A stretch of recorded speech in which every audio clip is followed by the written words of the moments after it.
حضور علیہ الصلوۃ والسلام کے وصال کے فوراً بعد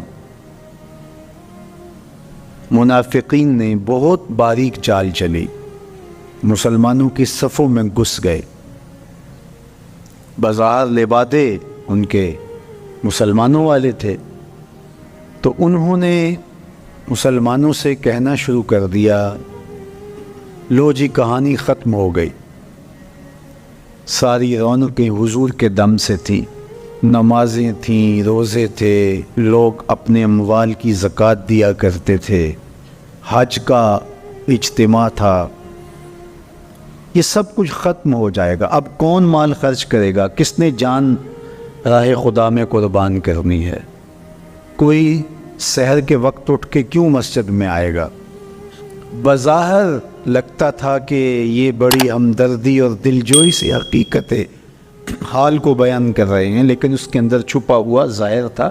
جو نئے قبائل اسلام لائے تھے، یہ خبر جب ادھر پہنچی تو انہوں نے ارتداد کا رستہ اختیار کر دیا۔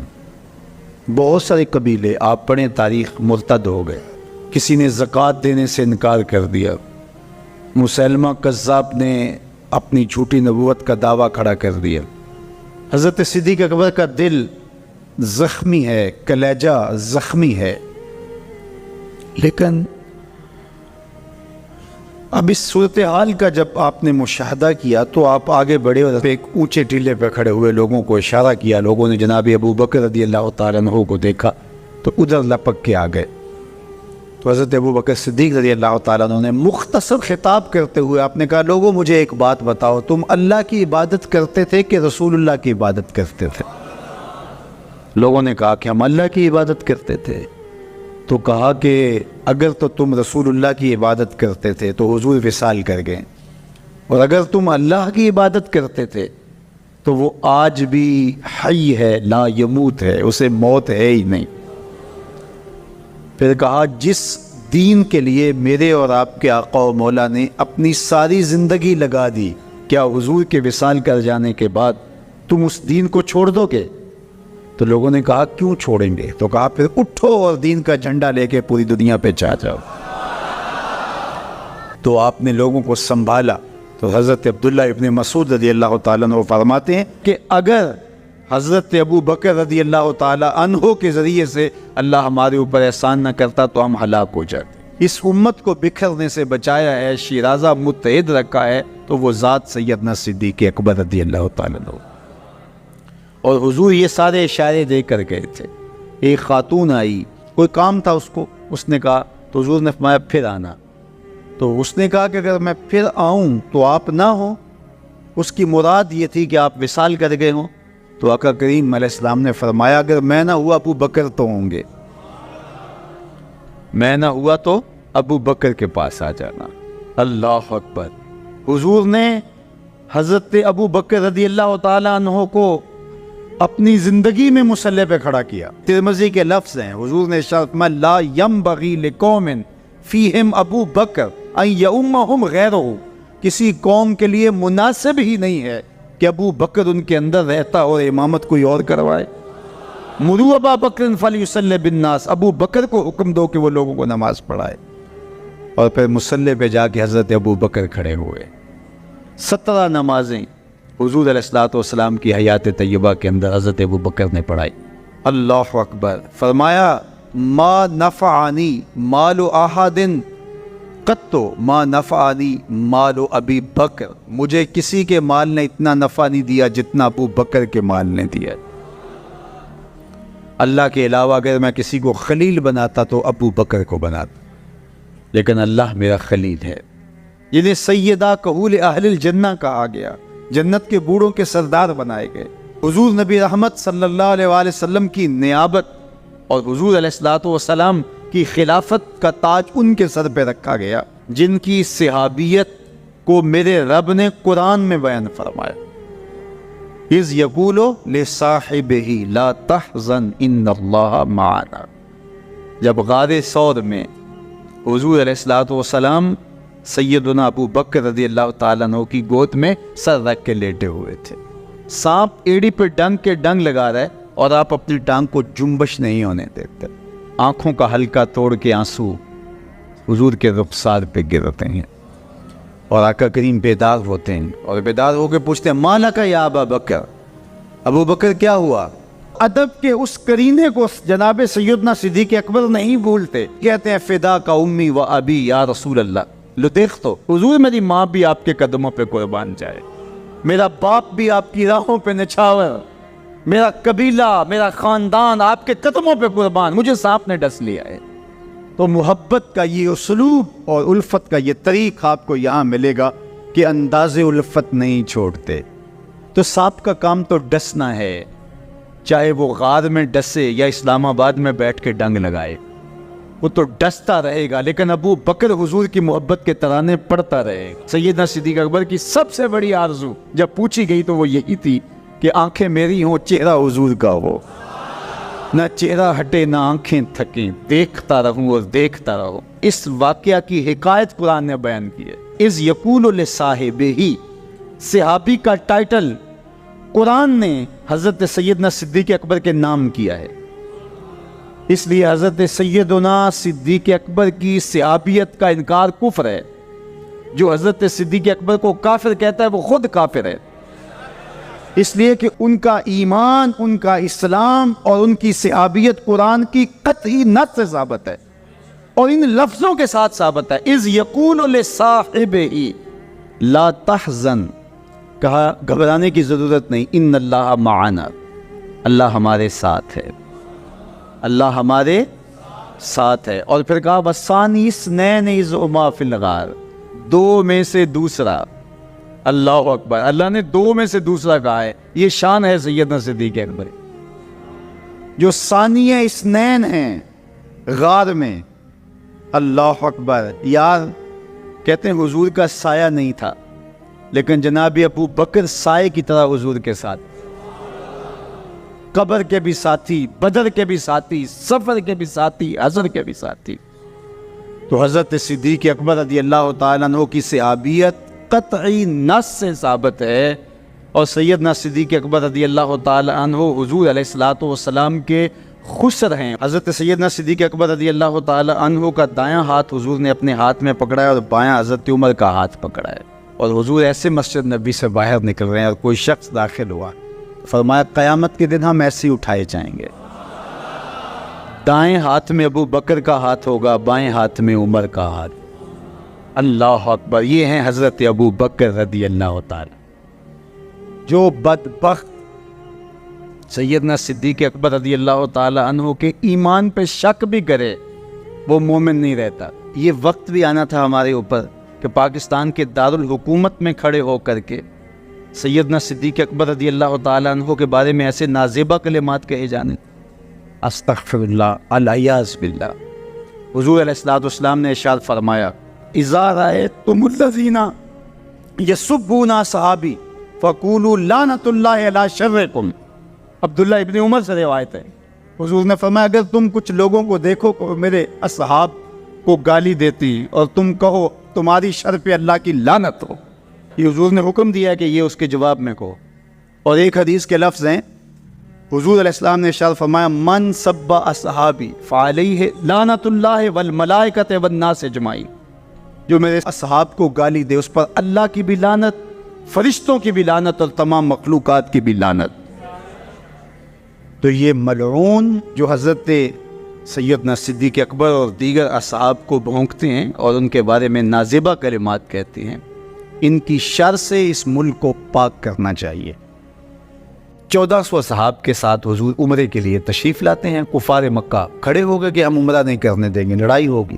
حضرت عثمان غنی رضی اللہ تعالیٰ عنہ کو بھیجا کہ ہم عمرہ کر کے واپس چلے جائیں گے، کوئی لڑائی کا ارادہ نہیں ہے۔ انہوں نے کہا یہ نہیں ہوگا، عثمان آپ آئے ہو تو طواف بیت اللہ کرنا چاہو تو کر سکتے ہو۔ کہا نہیں یہ تو نہیں ہو سکتا کہ حضور کے بغیر میں طواف کروں۔ خیر صلح حدیبیہ کا موقع آیا تو عروہ بن مسعود کی قیادت میں قریش مکہ نے مذاکرات کیے حضور علیہ السلام سے، تو ایک صلح نامہ طے پا گیا۔ اس کی شرائط میں سے ایک شرط یہ تھی کہ مکے سے اگر کوئی شخص بھاگ کر کے مدینہ المنورہ جائے تو اہل مدینہ اس کو پناہ نہیں دے سکیں گے، وہ ہمارا بگوڑا شخص ہوگا تو اس کو پناہ نہیں دے سکیں گے۔ اور اگر کوئی شخص مدینہ المنورہ سے مکہ واپس آنا چاہے تو اہل مکہ اس کو پناہ دینے کے مجاز ہوں گے۔ تو حضرت عمر رضی اللہ تعالیٰ عنہ اس شرط پر بہت پریشان ہوئی اور حضرت ابو بکر صدیق رضی اللہ تعالیٰ عنہ سے جا کے بات کی اور کہا کیا ہم حق پہ نہیں ہیں؟ کہا حق پہ ہیں۔ حضور اللہ کے سچے رسول نہیں ہیں؟ کہا حضور اللہ کے سچے رسول ہیں۔ تو کہا 1400 کی تعداد معقول ہے، پھر ہم دب کے صلح کیوں کریں؟ صلح کی شرائط برابر کی ہونی چاہیے۔ اگر کوئی ان کا بھاگ کر کے آ جائے ادھر سے تو وہ ہم پناہ دے سکیں، اور اگر ہمارا جائے تو وہ پناہ دے سکیں، یا پھر وہ بھی نہ دے ہم بھی نہ دیں۔ تو حضرت ابو بکر رضی اللہ تعالیٰ عنہ نے بغیر کسی تعامل کے ایک بات کہی کہ عمر کیا اس شرط کو حضور قبول کر رہے ہیں؟ تو کہا وہ قبول کر رہے ہیں۔ تو برجستہ دوسرا جملہ آیا، کہا عمر ہوا رسول اللہ صلی اللہ علیہ وسلم، عمر وہ اللہ کے رسول ہیں۔ جب وہ قبول کر رہے تو بات ختم۔ یہ تھا وہ تیقن۔ اس کو اس مفہوم میں بھی لے سکتے ہیں، عقل قربان کم بپیش مصطفیٰ، یہاں پہ سارے راستے بند ہو جاتے ہیں۔ یہ ہے وہ یقین۔ تو کہا ہوا رسول اللہ، یہ برجستہ جملہ ہے جو یقین کی بجلیاں بھر دیتا ہے روحوں کے اندر۔ یہ کوئی حرج نہیں ہے کہ کسی بھی مسئلہ شرعی اور کسی بھی دینی امر میں آپ لاجک تلاش کر لیں، مل جائے تو اچھی بات ہے، لیکن یہ مزاج بنانا کہ اس کا لاجک کیا ہے، اس کا لاجک کیا ہے۔ تو اب ذرا دیکھیے کہ جو ظاہری اس پہ بات اٹھتی تھی کہ 1400 کی ہماری تعداد ہے اور وہ اتنے ہیں، تو برجستہ جو جواب دیا وہ یہ تھا ہوا رسول اللہ صلی اللہ علیہ وسلم، کہ وہ اللہ کے رسول ہیں۔ تو حضرت عمر وہیں خاموش ہو گئے۔ آگے چلیے، حضور علیہ السلام کا وصال ہوتا ہے۔ اس سے قبل لشکر اسامہ حضور روانہ کر چکے ہیں۔ 17-18 سال عمر تھی تو ان کی قیادت کے اندر حضور نے ایک لشکر تیار کیا۔ تو یہ لشکر ابھی جرف کے مقام پہ پہنچا تھا کہ حضور کا وصال ہو گیا۔ خبر پہنچ گئی تو اب حضرت اسامہ کیسے بڑھ سکتے تھے، واپس آ گئے۔ تو تدفین کے بعد حضرت سیدنا ابو بکر صدیق رضی اللہ تعالی عنہ جو کہ خلیفہ بنا دیے گئے تھے، انہوں نے جو حکم جاری کیا وہ یہ تھا کہ اسامہ بن زید اپنے ہدف پہ دوبارہ روانہ ہو۔ تو صحابہ نے کہا کہ بڑے بڑے جنگی ماہرین اس لشکر کے ساتھ ہیں، تو پیچھے سے اگر حملہ ہو گیا تو یہ نقصان کا سبب اور ذریعہ بن سکتا ہے، لہٰذا حکمت یہ ہے کہ اس لشکر کو ابھی کچھ دیر کے لیے روک لیا جائے۔ تو میں نے یقین کی بات سیدنا صدیق اکبر کے حوالے سے آپ کے سامنے رکھنا شروع کی ہے، تو سنیے کیا جواب آتا ہے۔ انہوں نے جواب میں کہا واللہ اگر مجھے یقین ہو کہ جانور درندے جنگلوں سے آ کے میرے بدن کی بوٹیاں بھی نوچ لیں تب بھی لشکر اسامہ کو بھیجوں گا، اس لیے کہ اس کو روانہ اللہ کے رسول فرما چکے۔ پھر اس کا نتیجہ کیا ہوا؟ جو قبائل پر توڑ رہے تھے حضور کے وصال کی وجہ سے، جن کے کچھ حوصلے بڑے تھے، انہوں نے سوچا ان کا کتنا سسٹم مضبوط ہے کہ یہ ان حالات کے اندر بھی لشکر کو روانہ کرنے کی پوزیشن میں ہے، اور جدھر لشکر گیا انہیں یہ خبر پہلے پہنچ گئی کہ حضور علیہ السلام کا وصال ہو گیا، لیکن انہوں نے سوچا کہ ان حالات کے اندر بھی لشکر حملہ آور ہو رہا ہے ہمارے اوپر، تو اس کا مطلب ہے یہ کتنے مضبوط ہو گئے ہوئے ہیں۔ تو لشکر بھی کامیاب اور بامراد مظفر ہو کر کے واپس پلٹا، اور کسی کو مدینہ المنورہ کی طرف میلی آنکھ سے نظر اٹھا کے دیکھنے کی ہمت بھی نہ پڑی۔ یہ سیدنا صدیق اکبر رضی اللہ تعالی عنہ کے یقین کا، اعتماد کا، بھروسے کا، اور حضور علیہ الصلوۃ والسلام کی ذات پر ان کا جو اذعان و یقین تھا اس کا نتیجہ تھا۔ تو یقین کی کائنات کا اگر کسی نے شہنشاہ دیکھنا ہے تو وہ ابو بکر صدیق رضی اللہ تعالی عنہ، ان کی پوری زندگی یقین کی دولتوں سے بھری پڑی ہے، صاحب صدق بھی ہیں، صاحب یقین بھی ہیں۔ یقین کی جس عظمت پر وہ فائز المرام ہیں، تو ان کی گرد راہ بھی اگر نصیب ہو جائے تو یقین کی دولت نصیب ہوتی ہے۔ تیقن کی دولت کے بادشاہ اور یقین کی دولت کے امام حضرت ابو بکر صدیق رضی اللہ تعالیٰ عنہ کا 22 جمادی الثانی کو انتقال ہوا، تو اطراف و اکناف عالم میں ان کا تذکرہ اور ان کے ذکر کی مہک اور خوشبو پھیلائی جاتی ہے۔ اور کیوں نہ ہو کہ وہ اتنی عظمتوں کے حامل تھے کہ وہ عظیم المرتبت صحابی جن کے بارے میرے حضور نے ارشاد فرمایا اگر نبوت کا دروازہ بند نہ ہوا ہوتا تو میرے بعد عمر نبی ہوتا، وہ عمر جس کے بارے میں کہا ان الشیطان یفر من ظل عمر، میرے عمر کے سائے سے شیطان بھی بھاگ جاتا ہے، تو وہ عمر کہتے ہیں کاش میں ابو بکر کے سینے کا بال ہوتا۔ اب مرتبہ بتائیے کیا ہوگا سیدنا صدیق پر۔ حدیث بخاری ہے کہ حضرت ابو بکر صدیق کا ذکر کرنے لگے، حضرت عمر تو رو پڑے، کہا کہ کاش میری زندگی کی ساری نیکیاں ابو بکر لے لے اور غار والی نیکی مجھے دے۔ اور ام المومنین فرماتی ہیں کہ تاروں بری شب تھی، جگمگاتے تارے دیکھے تو دل میں خیال آیا، تو میں نے حضور سے کہا حضور اتنی نیکیاں بھی کسی کی ہو سکتی ہیں؟ اور دل کے گوشے میں یہی تھا کہ میرے باپ کا نام لیا جائے گا، لیکن آقا نے برجستہ کہا عمر کی، تو تھوڑی خاموش سی ہو گئی، اس لیے توقع کچھ اور تھی۔ تو آقا کریم نے فرمایا کہ عائشہ عمر کی عمر بھر کی نیکیاں اور ابو بکر کی ایک نیکی۔ آمن الناس بر مولائے ماں آن کلیم اول سینائے ماں ہستی او کشت ملت راچوں ابر ثانی اسنین و غار و بدر و قبر۔ کہتے ہیں حضور کا سایہ نہیں تھا، لیکن ابو بکر صدیق رضی اللہ تعالیٰ عنہ سائے کی طرح حضور کے ساتھ رہے۔ اللہ اکبر۔ سارے یار نبی دے سونے، نہیں کوئی اینا یاراں ورگا، نہ کوئی ہویا نہ کوئی ہوسی اینا جان نثاراں ورگا، نہ اس دھرتی پیدا کیتا اینا یاراں ورگا، اعظم شان صدیق کی دسائق کو یار ہزاراں ورگا۔ سیدنا صدیق اکبر نے بھی یہی وصیت کی تھی کہ میرا جنازہ پڑھ کے پھر حضور کے سامنے لے جانا اور سلام عرض کرنا۔ حضرت انس سے بھی روایت، حضرت علی سے بھی روایت ہے، حضرت صدیق اکبر کی وصیت تھی حضور کے پاس لے جانا اور حضور سے اجازت مانگنا ہے، اجازت مل جائے تو قدموں میں دفن کر دینا، ورنہ جنت البقیع میں۔ تو حضرت علی المرتضیٰ اور حضرت انس روایت کرتے ہیں کہ ایسا ہی ہوا کہ ہم نے جنازہ اٹھایا، پڑھا اور پھر حضور کے مواجہ انور کے سامنے رکھ دیا، اور سارے ہاتھ باندھ کے عرض کرتے یا رسول اللہ ھذا ابو بکر یستاذنو، اے اللہ کے پیارے محبوب صلی اللہ علیہ وسلم، یہ ابو بکر ہیں، آپ سے اجازت طلب کرتے ہیں، آپ کی قربت میں دفن ہونے کا شوق ہے، ہمیں کیا حکم ہے؟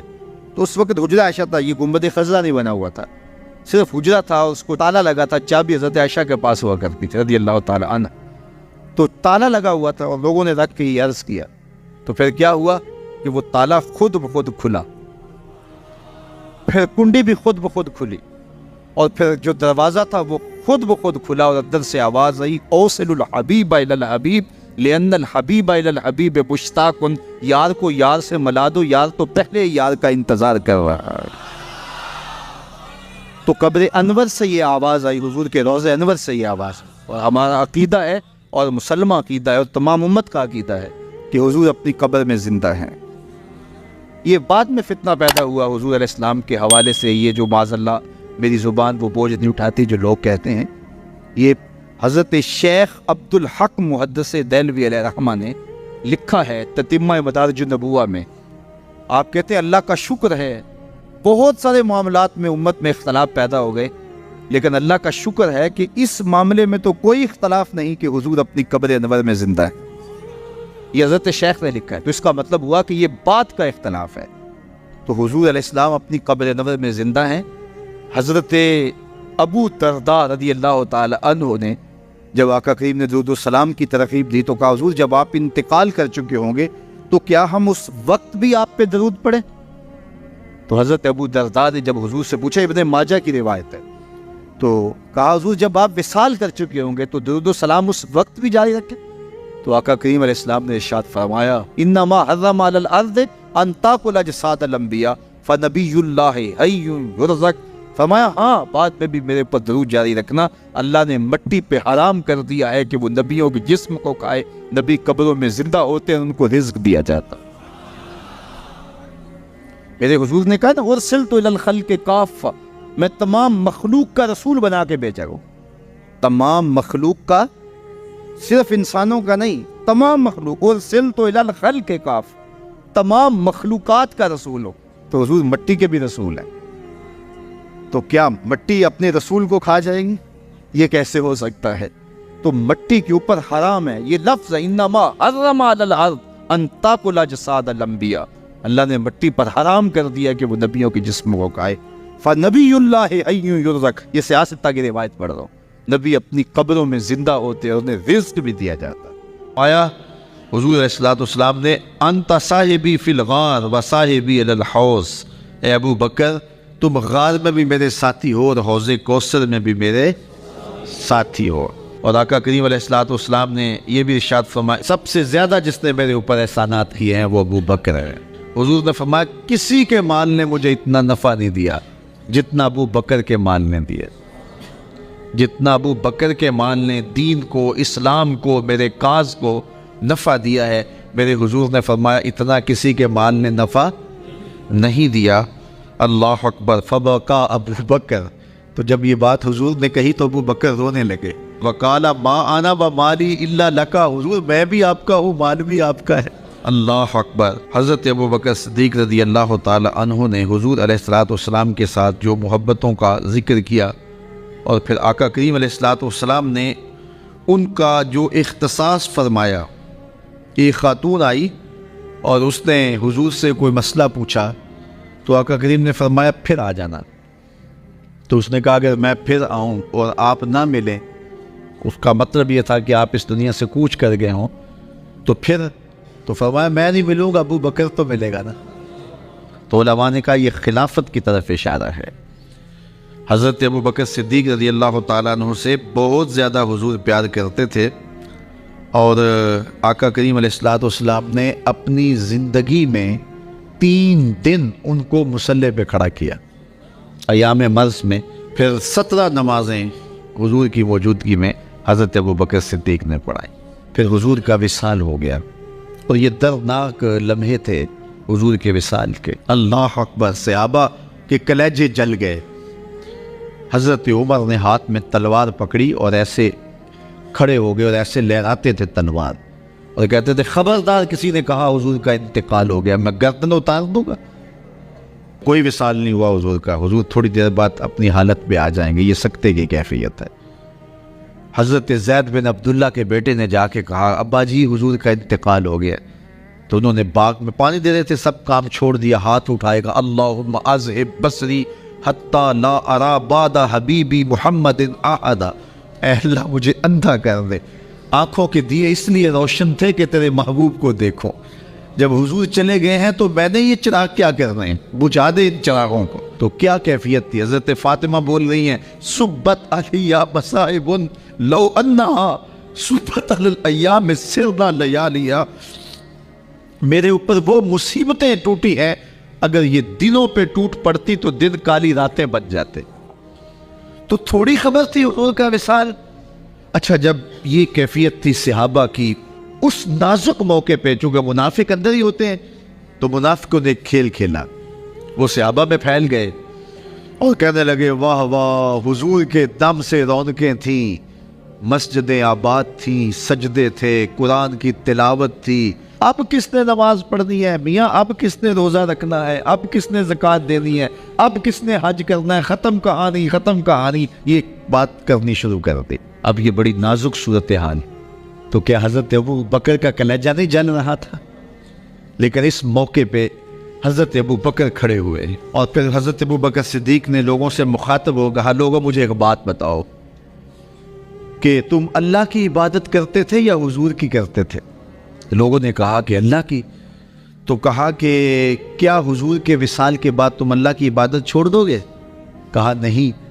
کہا مجھے بتاؤ جس دین کو سر بلند کرنے کے لیے حضور نے اپنی ساری زندگی لگا دی، تو کیا حضور کے چلے جانے کے بعد اس مشن کو چھوڑ دو گے؟ لوگوں نے کہا نہیں۔ تو کہا پھر اٹھو اور نبی کے دین کا پرچم تام لو۔ حضور کا وصال ہو گیا ہے، اب حضور کے مشن کو ہم نے اٹھانا اور اپنے کندھوں پہ وہ بوجھ لینا ہے۔ تو کیا جس کے لیے حضور نے اپنی جان تک دے دی، تو کیا ہم وہ مشن چھوڑ دیں گے؟ صحابہ کے اندر ہمت پیدا ہوئی، کہا کیوں چھوڑیں گے، ہم تو اٹھیں گے اور پہاڑوں سے بھی ٹکرا جائیں گے۔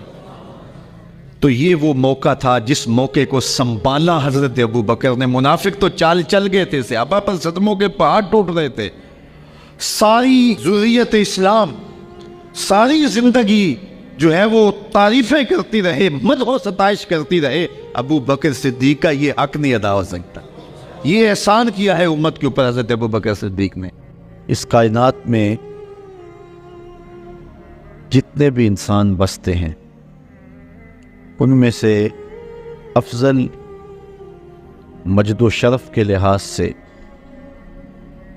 اہل ایمان ہیں۔